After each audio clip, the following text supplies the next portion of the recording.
Leitura do dia. Leitura do livro do Gênesis. Naqueles dias, os anjos insistiram com Ló dizendo: Levanta-te, toma tua mulher e tuas 2 filhas, e sai para não morreres também, por causa das iniquidades da cidade. Como ele hesitasse, os homens tomaram-no pela mão, a ele, a mulher e as 2 filhas. Pois o Senhor tivera compaixão dele, fizeram-nos sair e deixaram-nos fora da cidade. Uma vez fora, disseram: Trata de salvar a tua vida. Não olhes para trás, nem te detenhas em parte alguma desta região, mas foge para a montanha, se não quiseres morrer. Ló respondeu: Não, meu senhor, eu te peço. O teu servo encontrou teu favor, e foi grande a tua bondade, salvando-me a vida. Mas receio não poder salvar-me na montanha, antes que a calamidade me atinja e eu morra. Eis aí perto uma cidade onde poderei refugiar-me. É pequena, mas aí salvarei a minha vida. E ele lhe disse: Pois bem, concedo-te também este favor. Não destruirei a cidade de que falas. Refugia-te lá depressa, pois nada posso fazer, enquanto não tiveres entrado na cidade. Por isso foi dado àquela cidade o nome de Segor. O sol estava nascendo. Quando Ló entrou em Segor, o Senhor fez então chover do céu enxofre e fogo sobre Sodoma e Gomorra. Destruiu as cidades e toda a região, todos os habitantes das cidades, e até a vegetação do solo. Ora, a mulher de Ló olhou para trás, e tornou-se uma estátua de sal. Abraão levantou-se bem cedo e foi até o lugar, onde antes tinha estado com o Senhor, olhando para Sodoma e Gomorra e para toda a região. Viu levantar-se da terra uma densa fumaça, como a fumaça de uma fornalha. Mas, ao destruir as cidades da região, Deus lembrou-se de Abraão, e salvou Ló da catástrofe que arrasou as cidades, onde Ló havia morado. Evangelho do dia. Proclamação do Evangelho de Jesus Cristo segundo Mateus. Naquele tempo, Jesus entrou na barca, e seus discípulos o acompanharam.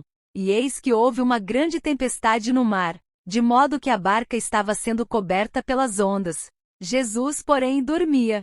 Os discípulos aproximaram-se e o acordaram, dizendo: Senhor, salva-nos, pois estamos perecendo. Jesus respondeu: Por que tendes tanto medo, homens fracos na fé? Então, levantando-se, ameaçou os ventos e o mar, e fez-se uma grande calmaria. Os homens ficaram admirados e diziam: Quem é este homem, que até os ventos e o mar lhe obedecem? Palavras do Santo Padre. Hoje podemos perguntar-nos: quais são os ventos que se abatem sobre a minha vida? Quais são as ondas que impedem a minha navegação e colocam em perigo a minha vida espiritual, a minha vida familiar, inclusive a minha vida psíquica? Digamos tudo isto a Jesus, contemos-lhe tudo. Ele deseja isto, quer que nos apeguemos a Ele para encontrar abrigo contra as ondas anômalas da vida. O Evangelho narra que os discípulos se aproximam de Jesus, que o acordam e falam com ele. Eis o início da nossa fé, reconhecer que sozinhos não somos capazes de permanecer à tona, que precisamos de Jesus, como os marinheiros das estrelas para encontrar a rota. A fé começa quando acreditamos que não somos autossuficientes, quando nos sentimos necessitados de Deus, quando vencemos a tentação de nos fecharmos em nós próprios, quando superamos a falsa religiosidade que não quer incomodar Deus, quando clamamos a Ele. Ele pode fazer maravilhas em nós. É a força suave e extraordinária da oração que faz milagres. Suplicado pelos discípulos, Jesus acalma o vento e as ondas, e faz-lhes uma pergunta, uma interrogação que também nos diz respeito. Por que tendes medo? Ainda não tendes fé?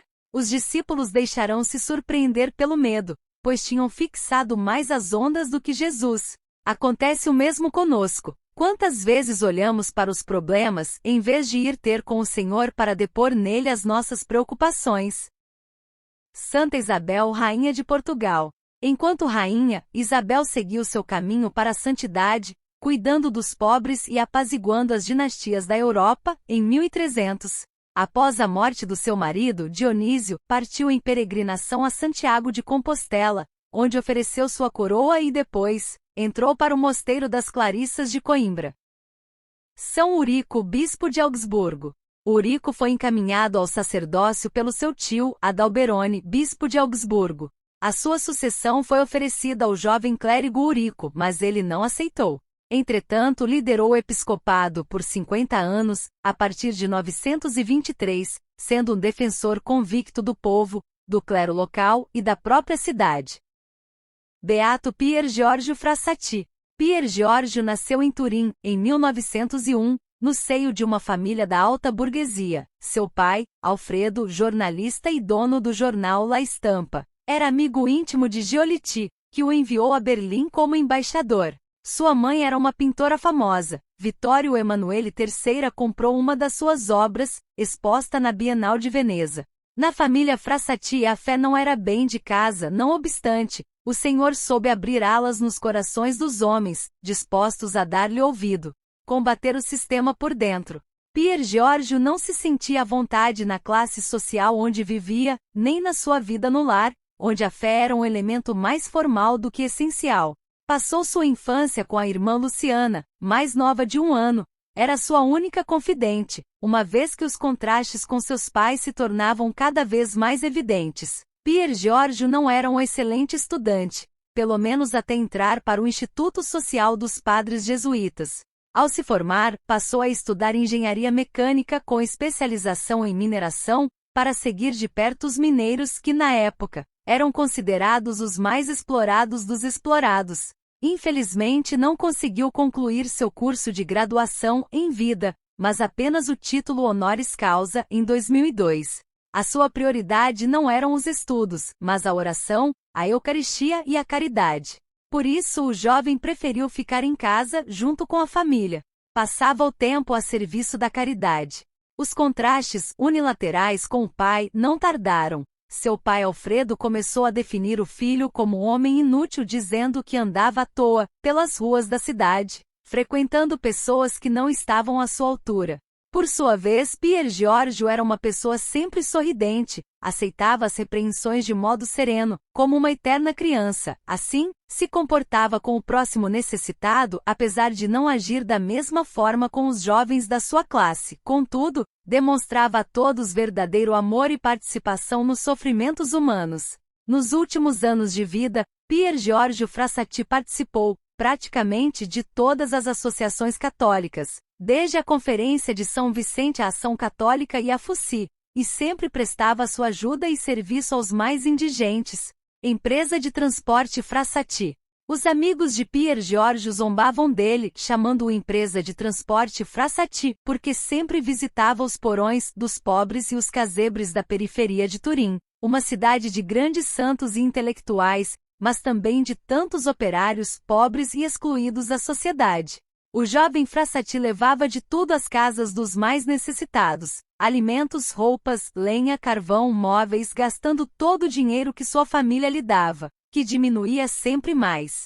No entanto, Pier Giorgio se aproximava sempre mais da espiritualidade dos dominicanos, a ponto de se tornar terciário. Ao transferir-se a Berlim, teve a oportunidade de conhecer pessoalmente o padre Karl Sonnenschein, o São Francisco alemão, uma presença que o levou a se questionar sobre a possibilidade de ser sacerdote, uma ideia que Pier Giorgio deixou de lado porque achava que não tinha vocação. Contudo, o jovem continuava a ser feliz, deixava as ocasiões mundanas para ir à missa, ao invés da companhia dos jovens burgueses, preferia estar com os pobres, que saciava a sua sede de viver o evangelho. Seria um erro pensar que ele era um tipo estranho ou isolado, pelo contrário, repleto da verdadeira vida, era um grande apaixonado, entre outras coisas, pela montanha, da qual era um entusiasta alpinista. Finalmente o amor, ou talvez não. Certo dia, entre um grupo de escaladores, Pier Giorgio conheceu Laura Hidalgo, da qual se apaixonou. Um amor que manteve oculto dentro de si, em seu coração, seja para não colocá-la em embaraço, seja para não ser um ulterior problema para sua família, visto que ela pertencia a uma classe social bem mais inferior. Um sacrifício que poucos jovens, no lugar de Pier Giorgio, conseguiriam enfrentar. Ele, porém, enfrentava tudo com um sorriso nos lábios, porque sabia, nas profundezas do seu espírito, que o verdadeiro amor era outro, aquele que o aguardava na sua iminente vida eterna, que talvez começava a entrever, chegando até a desejar o dia do seu nascimento para o céu, que chamava o dia mais lindo de todos. No último período da sua existência terrena, Pier Giorgio fundou a Sociedade de Tipos Estranhos, cujos membros, desonestos e vigaristas, recebiam apelidos engraçados. O de Pier Giorgio era Robespierre. Estes tipos faziam excursões, contavam piadas, mas, acima de tudo, aspiravam à amizade mais profunda, fundada no vínculo sagrado da oração e da fé. Era uma verdadeira amizade cristã, em certos aspectos, profética para a maioria da associatividade leiga da Igreja, que haveria de vir. Morte repentina. No dia 30 de junho de 1925, toda a família Frassati estava preocupada com a saúde da avó Linda, que veio a falecer no dia seguinte. Assim, ninguém percebeu que Pier Giorgio sentia uma profunda dor de cabeça, a ponto de não querer se alimentar. Precisamente ele que era sempre tão bonito e saudável. No entanto, sua família percebeu isso no dia do enterro da avó, porque o rapaz nem conseguia levantar da cama. Mas já era tarde demais. Foi acometido por uma meningite fulminante, que ceifou a sua vida no dia 4 de julho, com apenas 24 anos de idade. Milhares de pessoas participaram das suas exéquias, sobretudo os pobres de Turim, que ele havia ajudado ou até mesmo, apenas tocado com a sua vida repleta de Deus. Não reconheço meu filho, murmurou o pai, impressionado com a multidão presente. Assim a sua tristeza se tornou ainda mais dolorosa. Primeiro milagre de Pier Giorgio. Seu pai, Alfredo Frassati, era inconsolável por compreender quem era seu filho, somente no momento em que o perdeu para sempre. Seu coração estava arrasado, porque Pier Giorgio havia deixado um grande vazio, um silêncio ensurdecedor. Entretanto, Alfredo não teve medo de enfrentar o sofrimento, deixou-se escavar profundamente pela dor e aos poucos. Aquele vazio foi preenchido pela luz e a palavra de Deus. Desta forma, o pai se aproximou da fé, que amadureceu no fim da sua vida. Ele faleceu em 1961, provocando-lhe uma conversão poderosa e maravilhosa, que muitos consideraram, talvez com razão, o primeiro milagre de Pier Giorgio. Oração a Pier Giorgio Frassati. Senhor Jesus, dai-nos a coragem de voar alto. Fugir da tentação da mediocridade e da banalidade. Tornai-nos capazes, como Pier Giorgio, de aspirar às coisas mais nobres, com tenacidade e constância, e acolher, com alegria, o vosso convite à santidade. Livrai-nos do medo de não conseguir, ou da falsa modéstia de não ser chamados por vós. Concedei-nos a graça, que vos pedimos por intercessão de Pier Giorgio, e a força para continuar com fidelidade, no caminho que conduz verdadeiramente ao alto. Por Cristo nosso Senhor. Amém.